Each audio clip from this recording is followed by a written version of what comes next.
नरेंद्र मोदी ने आज एक ऐसा फैसला किया जिसके बाद उनके सारे विरोधियों को दिल पर पत्थर रखकर कहना पड़ रहा है, थैंक यू मोदी। आज प्रधानमंत्री मोदी ने देश के साथ एक ऐसी खबर शेयर की जिसके बाद उनके सारे विरोधी, चाहे सोनिया गांधी हों, चाहे वो अखिलेश यादव हों, सबको कहना पड़ रहा है कि हम इस फैसले का वेलकम करते हैं, इसका स्वागत करते हैं। सबको मालूम है कि नरेंद्र मोदी ने उनके पांव तले जमीन खिसका दी है, लेकिन बोल कोई कुछ नहीं पा रहा है। जिस जाति की राजनीति पर विपक्ष की सारी पॉलिटिक्स टिकी हुई थी, नरेंद्र मोदी ने चुनाव से 2 महीने पहले उस पूरे सेटअप को हिला कर रख दिया है। सब जानते हैं कि इस बार विपक्ष जात के भरोसे चल रहा था। वो जात को जोड़ने चले तो नरेंद्र मोदी ने फरवरी के महीने में खेल कर दिया। विपक्ष धर्म को जोड़ने चला तो जनवरी के महीने में रामलला की प्राण प्रतिष्ठा कराकर नरेंद्र मोदी ने उससे लंबी लकीर खींच दी। आज पूरे विपक्ष के पास एक भी ऐसा पर्चा नहीं है जो वो नरेंद्र मोदी के सामने लहरा सकें। और ये तो बस आज की खबर है, कल इससे भी कुछ बड़ा होने जा रहा है। आज क्या हुआ और कल क्या होने वाला है, अगर आप ये एडवांस में जानना चाहते हैं तो बस निगाहें गड़ाकर ये रिपोर्ट देखिए। क्या मोदी 25 करोड़ नहीं, 30 करोड़ नहीं, 35 करोड़ नहीं, 40 करोड़ नहीं, 50 करोड़ से ज्यादा वोट जोड़ लेंगे? 96 करोड़ नोट कर लीजिए। 24 में 96 करोड़ से ज्यादा वोट पड़ेंगे। जानते हैं इसमें से मोदी को कितने मिलेंगे? 2019 में मोदी को 22 करोड़ वोट मिले थे। क्या इस बार मोदी सारे रिकॉर्ड तोड़ देंगे? इसका पहला जवाब मोदी ने शुक्रवार दोपहर 12:39 पर दिया और दूसरा जवाब 12:40 पर दिया और तीसरा जवाब 12:41 पर दिया।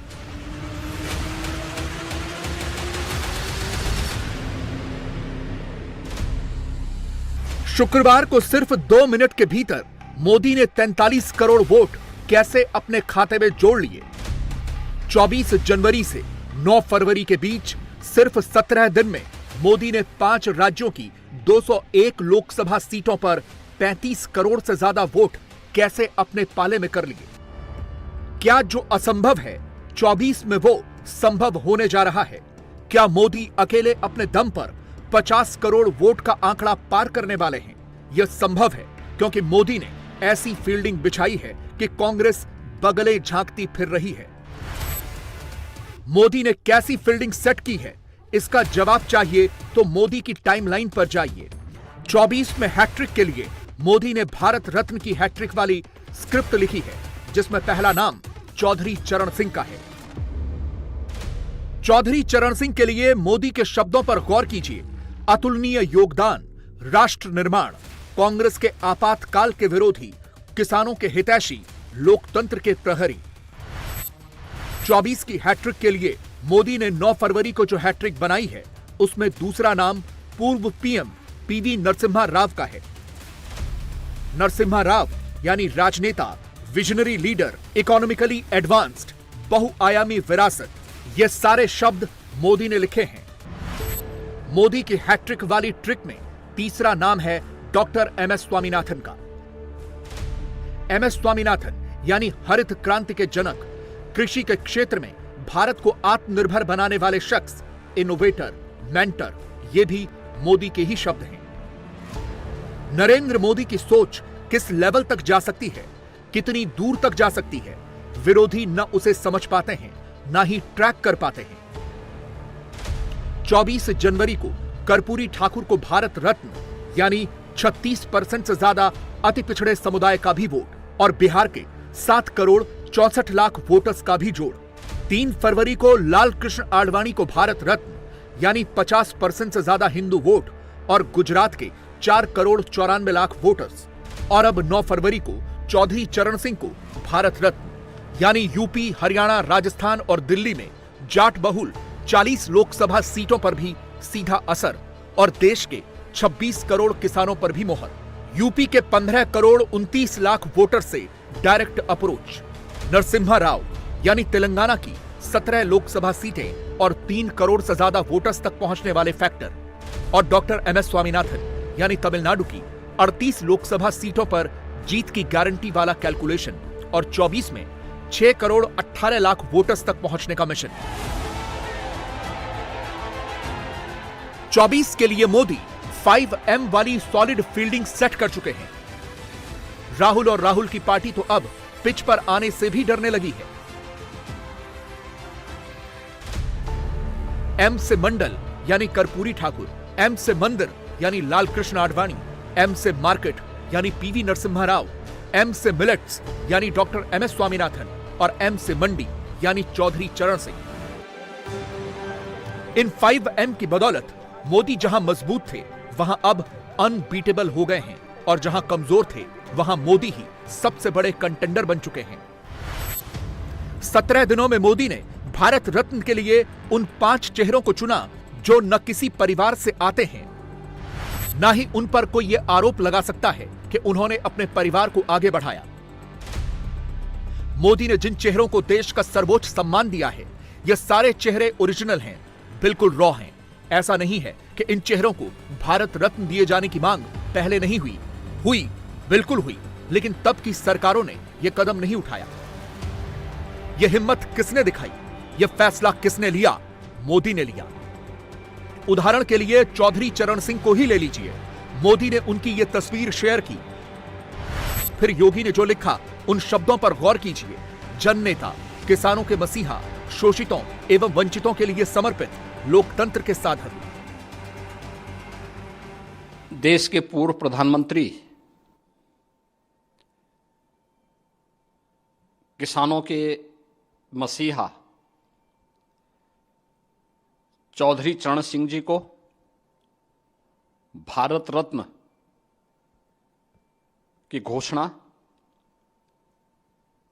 एक अभिनंदनीय घोषणा है। चौधरी साहब का कहना था कि देश के विकास का रास्ता गांव और खेत खलिहानों से होकर के जाता है। चौधरी साहब की इस उक्ति को प्रधानमंत्री मोदी जी के नेतृत्व में आज सार्थक किया है। मोदी ऐसे फैसले एक दिन में नहीं करते। मोदी ने 5 महीने पहले ही सोच लिया होगा।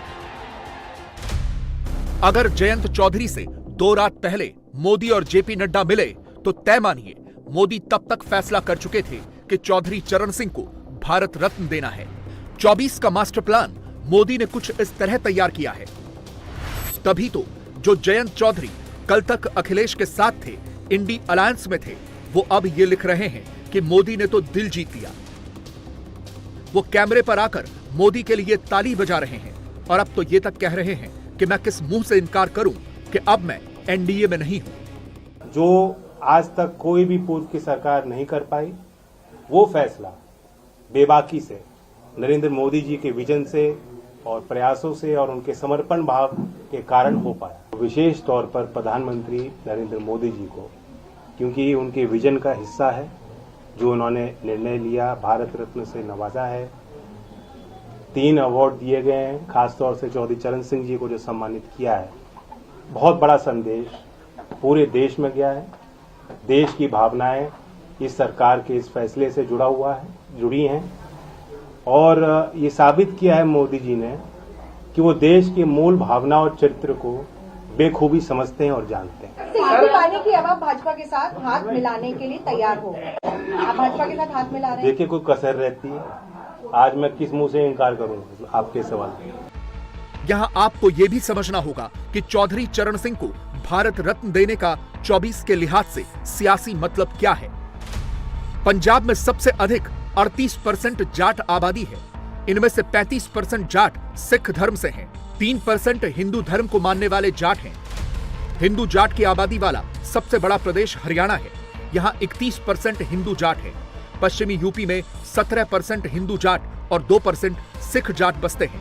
राजस्थान में 20% हिंदू, 2% विश्नोई, 2% सिख और 1% अंजना जाट है।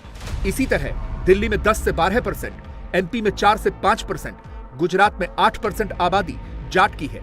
इन वर्गों में चौधरी चरण सिंह को खूब माना जाता है। चौधरी चरण सिंह जाट समाज से आने वाले इकलौते ऐसे नेता हैं जिन्हें भारत रत्न मिला है। इससे आप अंदाजा लगा सकते हैं कि मोदी के इस फैसले का कितना बड़ा इंपैक्ट 24 के चुनाव में जाट समाज पर पड़ने वाला है। और मोदी के इस फील्डिंग का असर अब दिखने लगा है। 6 घंटे पहले तक वाराणसी की फोटो घुमाने वाले अखिलेश अब बधाइयां देते फिर रहे हैं, लेकिन उनके ट्वीट की आखिरी लाइन में मोदी को यूपी में मिली बढ़त की तड़प साफ साफ दिख रही है।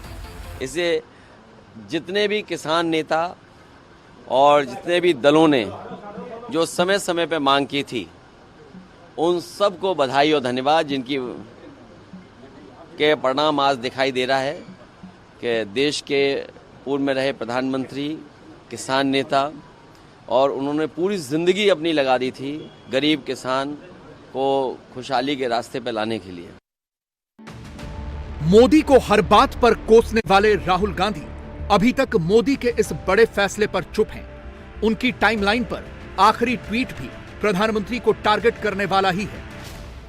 कांग्रेस के हैंडल्स अभी भी इसी बात का शोर मचा रहे हैं कि मोदी ओबीसी नहीं है। वो 24 घंटे से एक जैसा पोस्टर ही घुमा रहे हैं। जयंत चौधरी ने मोदी सरकार के फैसले की तारीफ क्या कर दी।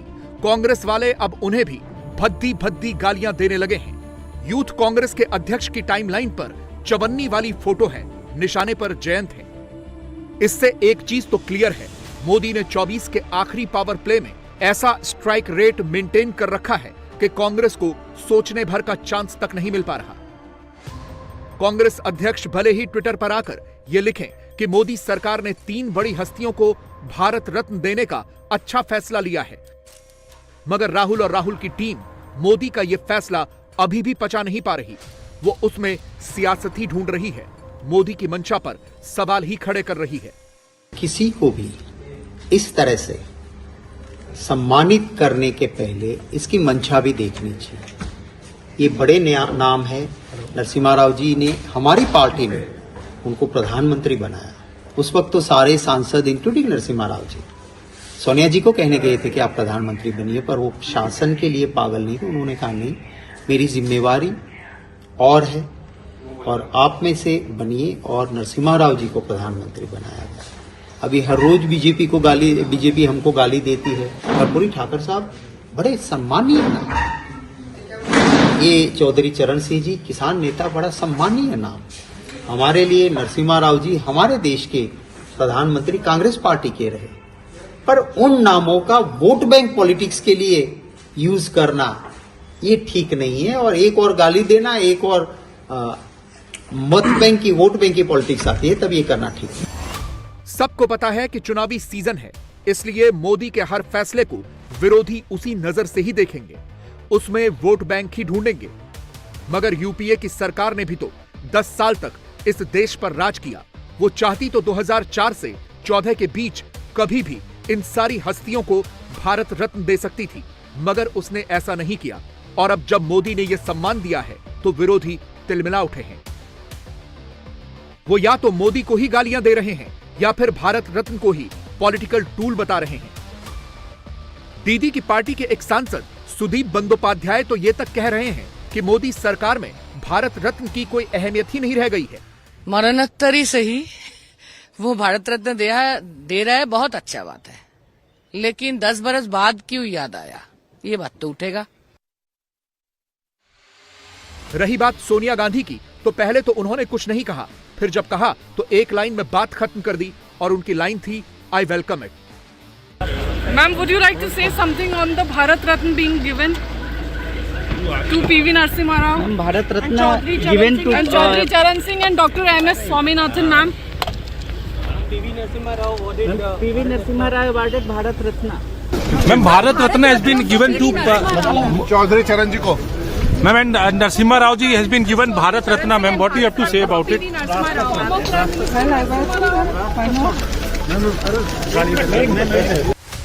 विरोधियों की यह हालत उस वक्त है जब मोदी ने सिर्फ फील्डिंग बिछाई है, विरोधियों पर बैक टू बैक बाउंसर्स मारे हैं। अभी तो मोदी 24 के लिए बैटिंग करने उतरे ही नहीं हैं, और आप जरा सोचिए कि जब उतरेंगे तो कितने चौके छक्के लगेंगे।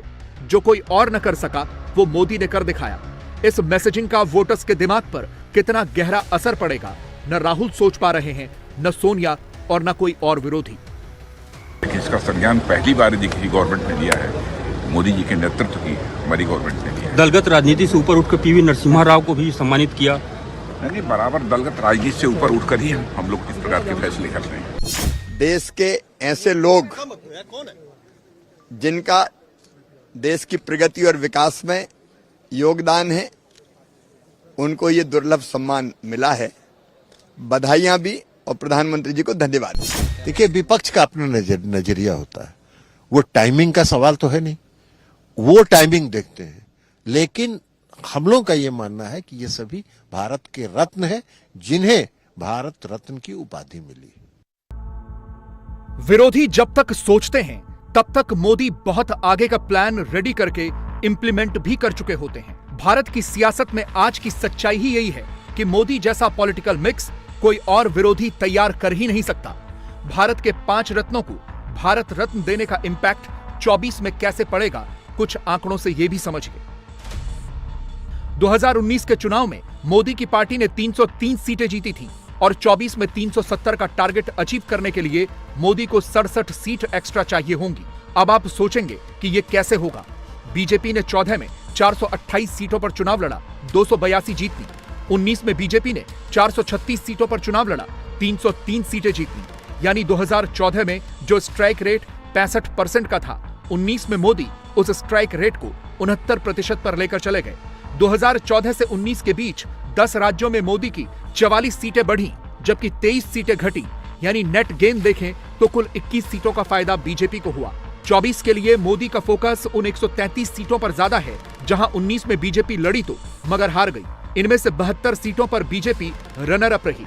72 सीटों में से 56 सीटें ऐसी थी जहां बीजेपी को कांग्रेस से नहीं, क्षेत्रीय दलों की वजह से नुकसान हुआ। 19 के चुनाव में 31 सीटें ऐसी थी जहां बीजेपी तीसरे नंबर की पार्टी थी, 7 सीटों पर बीजेपी नंबर 4 की पार्टी थी और 23 सीटें ऐसी थी जहां बीजेपी 5वें, 6ठे और 7वें स्थान पर रही थी। 133 सीटों में से 59 सीटें दक्षिण भारत की थी जहां बीजेपी बड़ी लीड नहीं ले पाई। 24 के लिए बीजेपी जिन 133 सीटों पर फोकस कर रही है, उनमें से कई सीट्स यूपी, तेलंगाना, तमिलनाडु और बिहार से आती हैं। मोदी सरकार ने जिन 5 नामों को भारत रत्न दिया है, उनमें से 4 नाम इन्हीं राज्यों से जुड़े हुए हैं। यानी एक लाइन में कहें तो मोदी अब इन सभी राज्यों की सीटों पर जीत की फील्डिंग बिछा चुके हैं। मोदी विरोधी इसीलिए इतना तिलमिला रहे हैं, जबकि मोदी की पार्टी के नेता अब इसे गांव-गांव पहुंचा रहे हैं। मैं यशस्वी प्रधानमंत्री को, चौधरी चरण सिंह जी को भारत रत्न देने की बधाई देता हूं और आभार भी मानता हूं माननीय मोदी जी का, जिनने अपने भारत रत्न देने में इतनी उदारता दिखाई कि वो जनता दल के नेता को भी भारत रत्न देने में उन्हें कोई गुरेज नहीं है। कांग्रेस के भी पूर्व अध्यक्षों की, जो पहले भी उनने महामना मदन मोहन मालवीय, जो कांग्रेस के तत्कालीन समय के राष्ट्रीय अध्यक्ष थे, उनको भी भारत रत्न दिया था। ये मोदी जी का बड़ा विजन है कि वो ऐसे, अभी नरसिम्हा राव जी को जिस प्रकार से उनने भारत रत्न दिया है, हम सब जानते हैं कि नरसिम्हा राव जी के लेकर के कांग्रेस ने, अभी उनके पोते ने जो ट्वीट किया है, वो अपने आप में इस बात का उल्लेख है कि उनके बारे में कहा जाता है कि वो बोलते कम थे, उनके काम बोलते थे।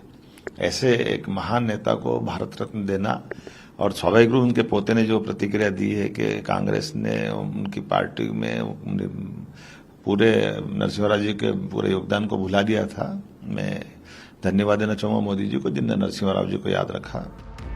29 जनवरी से 9 फरवरी तक के पूरे घटनाक्रम को अगर एक लाइन में समझें तो मोदी के भारत रत्न वाले फैसले से विपक्ष की पूरी सियासत चित होती दिख रही है। मोदी ने पिछड़ों, दलितों और किसानों समेत पूरे दक्षिण का वोट साध लिया। 24 में एनडीए 400 पार कैसे होगी, बीजेपी 370 का आंकड़ा कैसे टच करेगी, मोदी ने चुनाव से पहले ही इसका पूरा हिसाब किताब कर लिया है।